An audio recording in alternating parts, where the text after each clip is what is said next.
a movie about the shifty and harsh life of the 7 friends Rasputin. Somebody write this.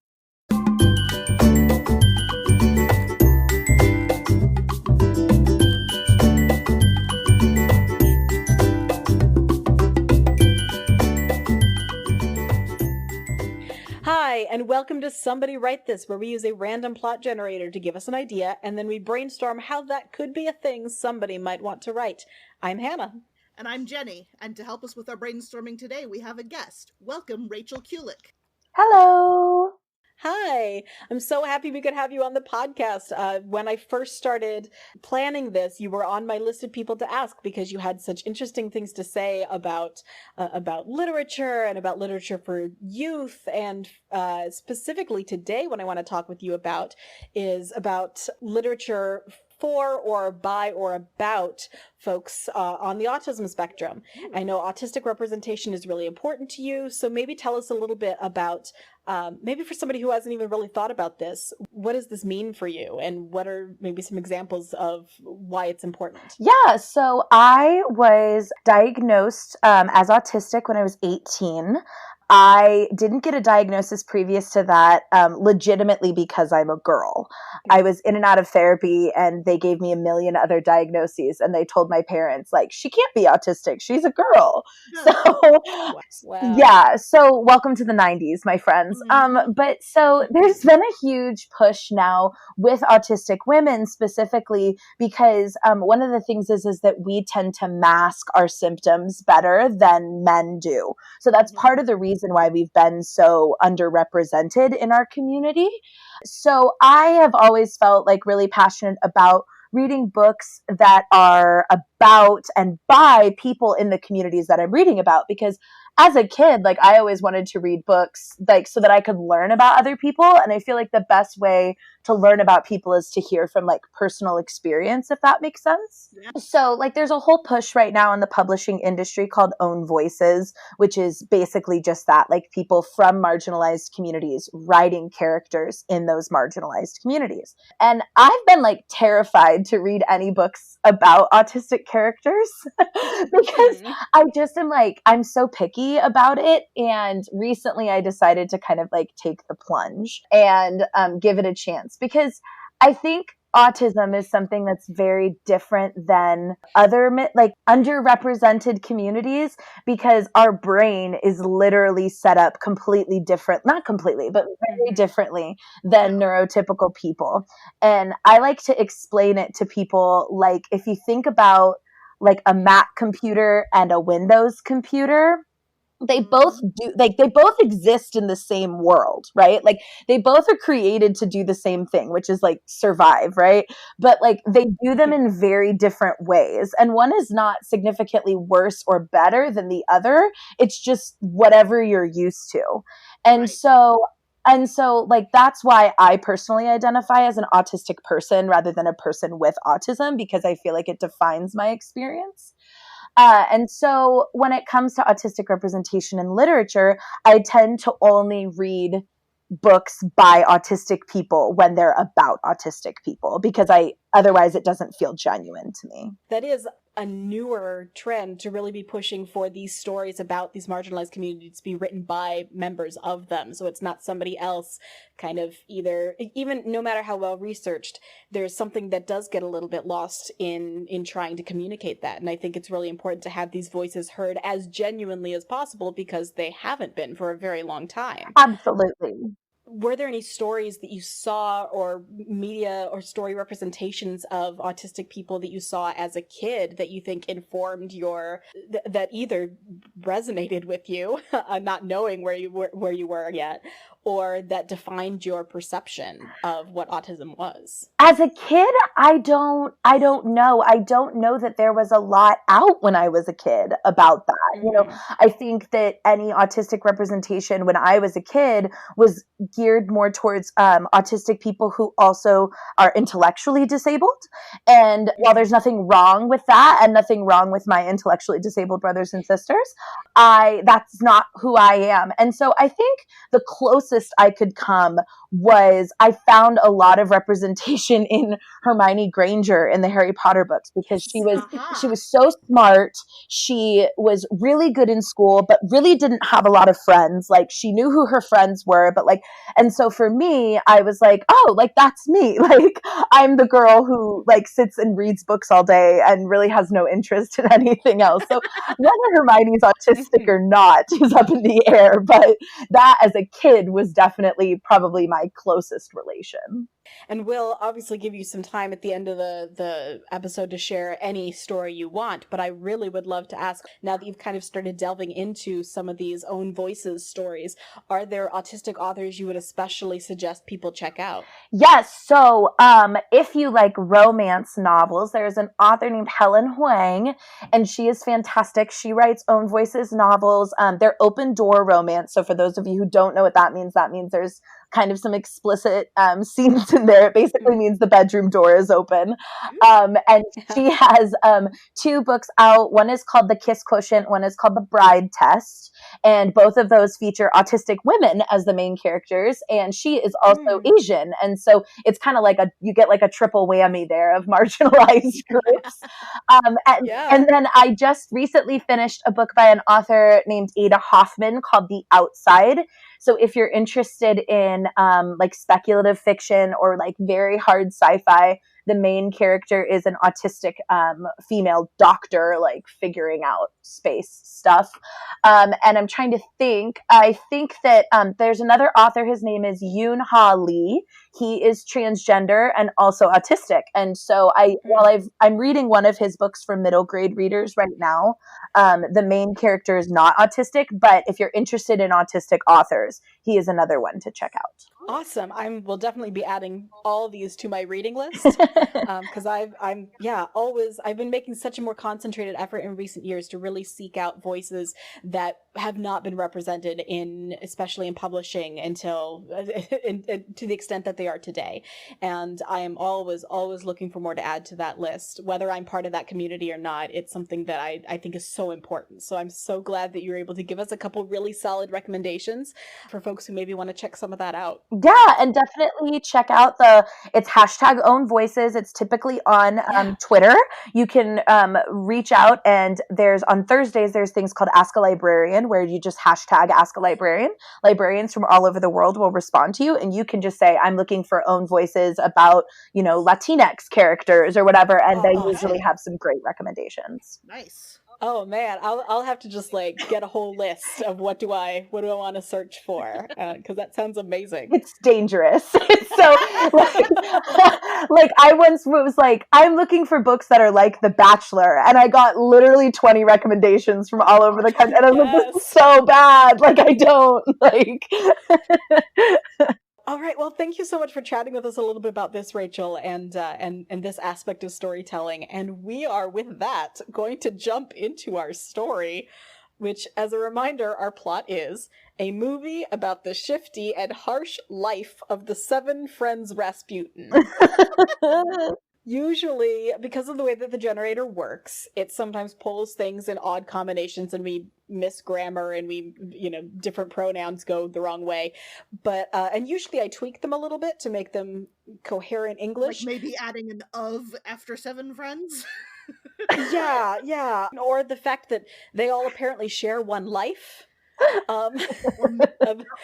So like little things like that, but this time I was like, I feel like I need to keep this as is because this is just its own beast, I think. So are they all named Rasputin, or is their group of 7 named Rasputin? Are they his like different like moods? Like, does he become a different Rasputin as he changes moods? Oh, does he have DID? Yeah. He is, yeah, or you could lean into the magical elements of the Rasputin narrative, and like he could maybe literally do a shape-shifting kind of thing. Well, that would make his life shifty for sure. Yeah. The shifty life. It would also explain how they all have one life. Now I'm just imagining him like physically shifting, like sci-fi-esque, like he just physically shifts around the room into 7 different people. Yes. Yeah.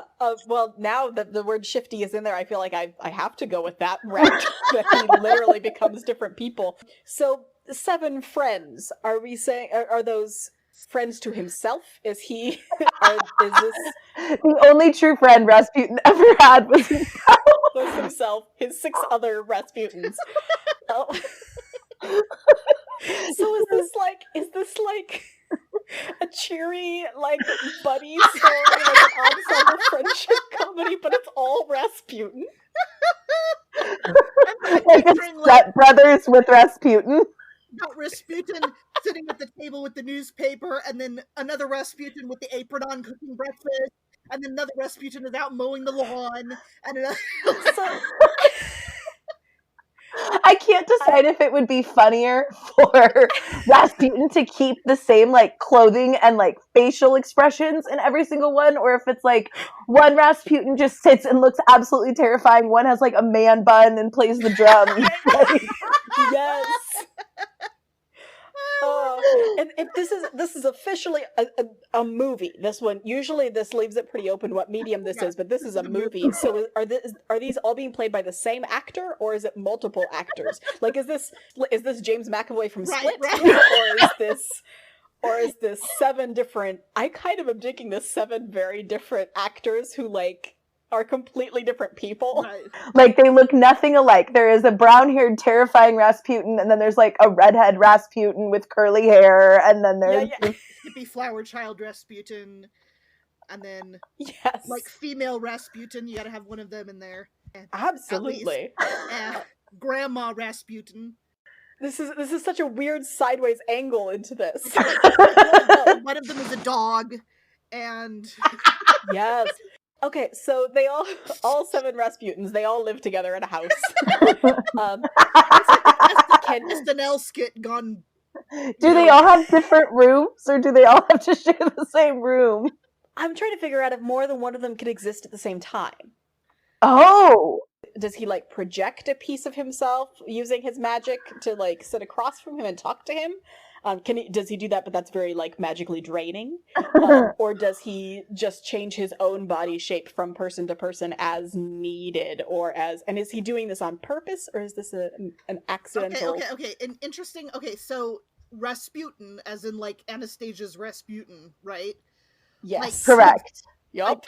I'm trying to recall the original story with him. Like, he's keeping himself alive artificially, magically, because he needs to get revenge on the family, right? Are you thinking historical Rasputin or Rasputin from the movie Anastasia Rasputin? Both the myth and the fact. Like, what's his original deal? His original deal, because like I love the Russian Revolution. I mean, I don't love it, like, but I mean, like, I'm kind of obsessed with it. That revolution was just so great. Not in favor of necessarily. My favorite revolution happens to be the Russian. No. So basically, like, the historical aspect is Alexei, which is the youngest and the only son of the Tsar and the Tsarina. He had hemophilia. Okay. And but they had to hide it from the Russian people because they didn't want them to think that like the Tsarevich would be weak. Right. And so but as he gets older, it's like more severe because it's like one of those bloodline hemophilia where it's like because there's so much inbreeding. Yeah. So basically Alexei has like this really terrible fall or something like that. And somehow the Tsarina, Alexandria, gets connected to Rasputin, who says, like, I'm a man of God, like, I can heal him. And so she basically becomes convinced that Rasputin is, like, the only way that her son can survive. But on the outside, it looks like she's having this really creepy man come into her house all the time because they won't tell the people why he's there. Okay. So then there's like all these like rumors that like the Tsarina is having an affair with him because Rasputin is actually in this like weird cult version of Christianity that like requires him to have like to sin as much as possible to be closest to God. So he's like off having like orgies and stuff like that. And so there's just like all this crazy stuff. And then when they finally tried to kill him, it took like 8 different ways of killing him for him Right. to actually die. Like, he had to be drowned and shot, and like then they found his body under the bridge that they drowned him in, and he wasn't dead, but then he died from cold or something like that. So he's just wild. Mhm. Okay, so I'm wondering if him being 7 of him isn't somehow a result of all of that shenanigans. And so like Oh, so is it him? It's him post his death. right, I had a reason for asking that. It's because like so he's like his 7 different selves all split up, and he's just trying to exist, and this is the only way he can figure out how to do it is as 7 individuals of himself. What do you think? Maybe the reason he had to split is because he had to die all those different He ways. split every time he died. Yeah, so each time he died, he created another personality. Like, okay, so some of the legends are saying that he was killed 7 times. Right. Shut up, really?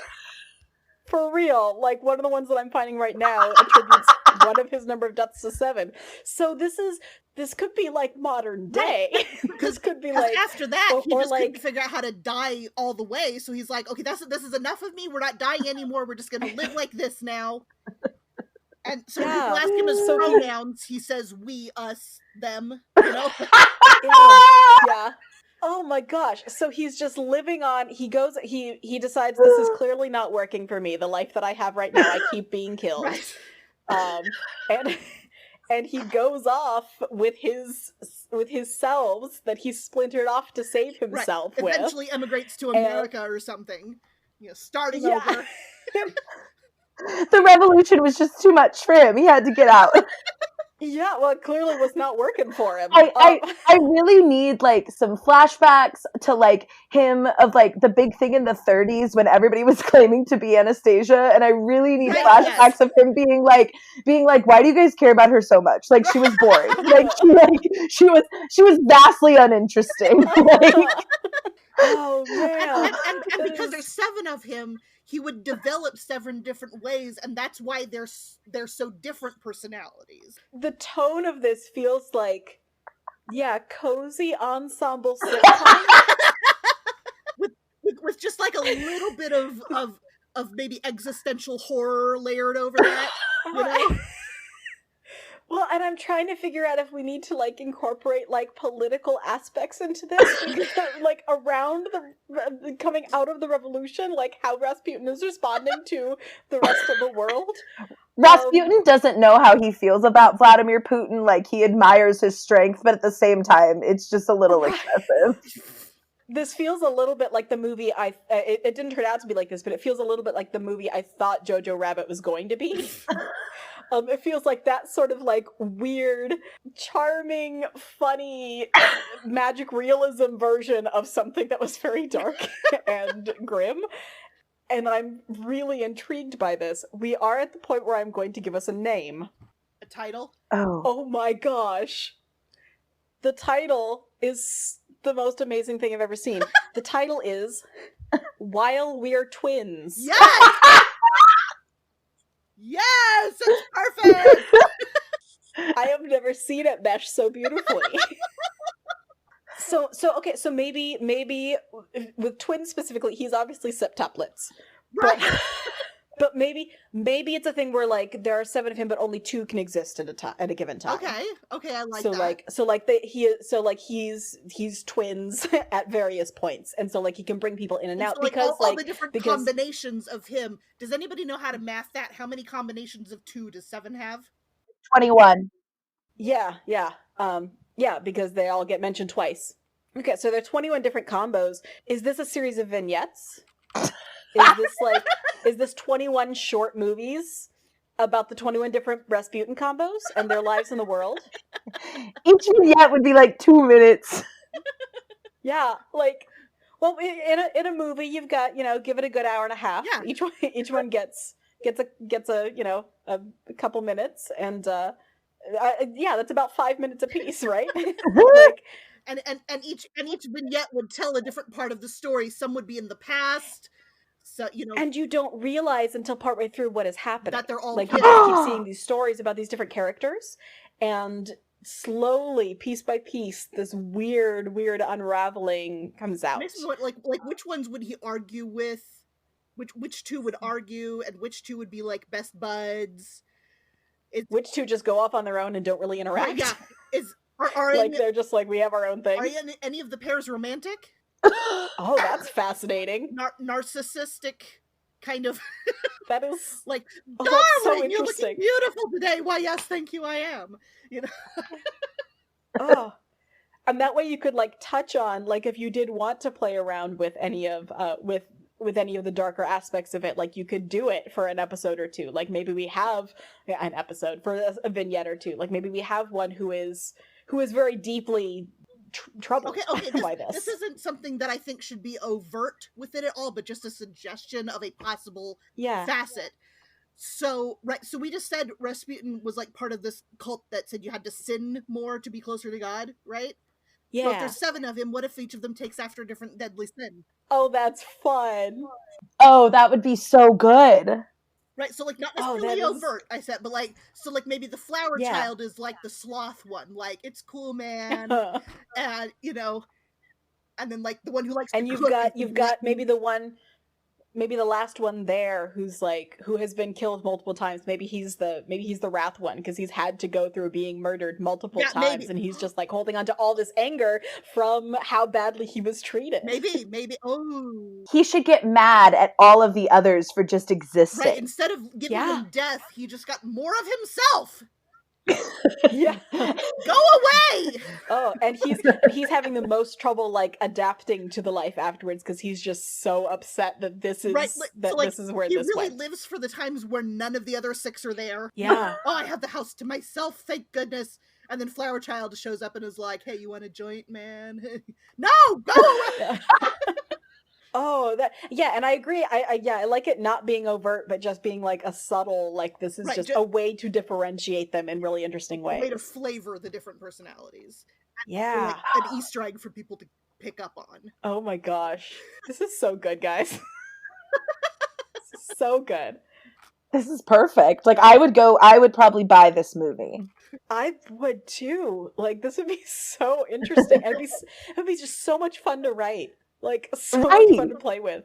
We are actually like right at the 15-minute mark of talking about this, so I think we are going to wrap it up because I think then I want to see some of these vignettes. Like somebody please write a couple of the Envy Rasputin and Sloth Rasputin going shopping.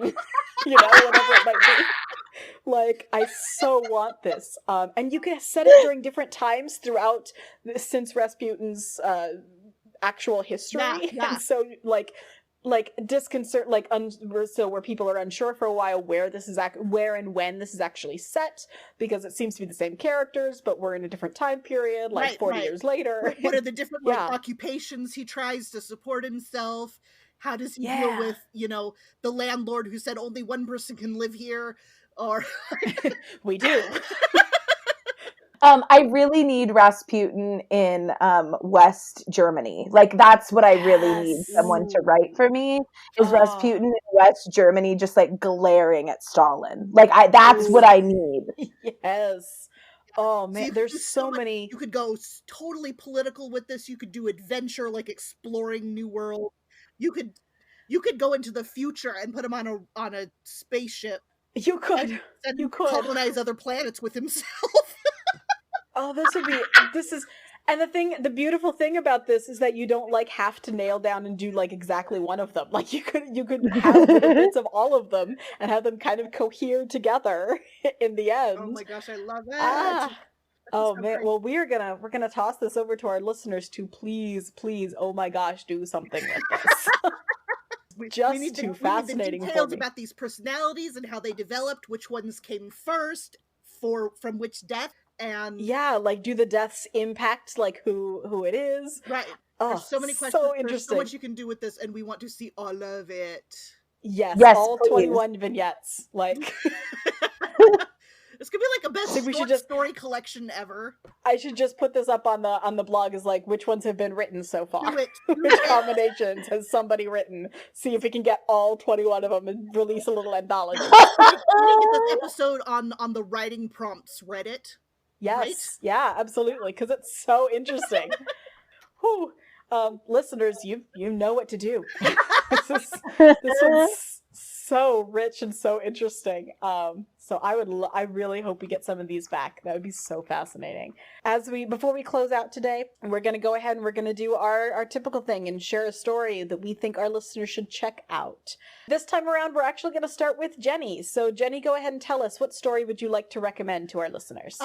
I'm not actually suggesting a story. I'm suggesting a place to find stories. If you like short horror fiction, creepy short stories, I highly recommend, whether you're a Redditor or not, to check out on Reddit the No Sleep subreddit.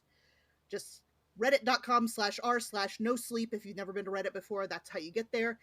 And the reason I like this area, it's a place for original horror stories. And the first rule is that everything on No Sleep is real, even if it isn't. So that's the way they're all written. They're all like first-person accounts or transcripts of recordings of things that have happened. And I've just come across some incredible writing on there, some truly creepy stuff. And they also have a podcast available of some of their best stories being read out loud if you'd rather listen. But if you like horror fiction, that's a great resource for you. This week, I am going to recommend another podcast. It is a fiction podcast that was one of the earliest podcasts I got into, and it's called The Bright Sessions. And the premise of it is that it's a series of, the episodes are short. It's a series of conversations between a therapist and her patients. And as the story goes on, we learn more and more about these patients. We learn that it gets into some sci-fi. It plays with their relationships a little bit, and it ends up growing into this really fascinating story. I don't want to say too much. I don't want to spoil too much, but it really takes an interesting turn, and I think it's really... I like that audio fiction is coming back. I like that radio plays are coming back in the form of podcasts. Yes. And so if you haven't checked it out yet, The Bright Sessions is absolutely worth a listen. And check it out. It's super fun.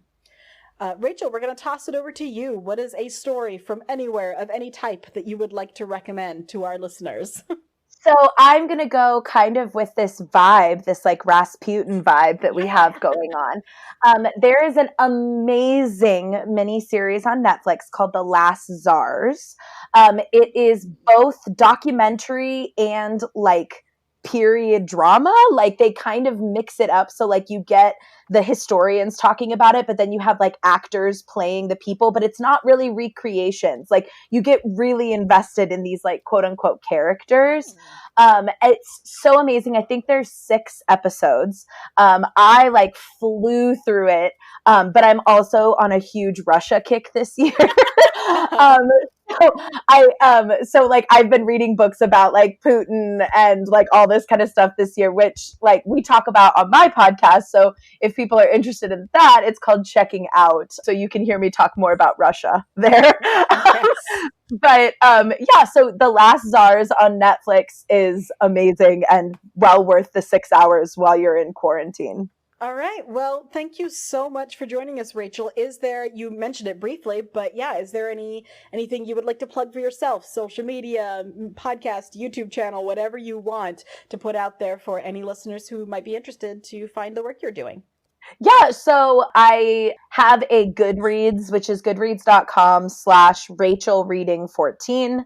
And then I run a podcast with one of my best friends, Hannah. We both read pretty voraciously. She read 300 books last year, and I read about 127-ish.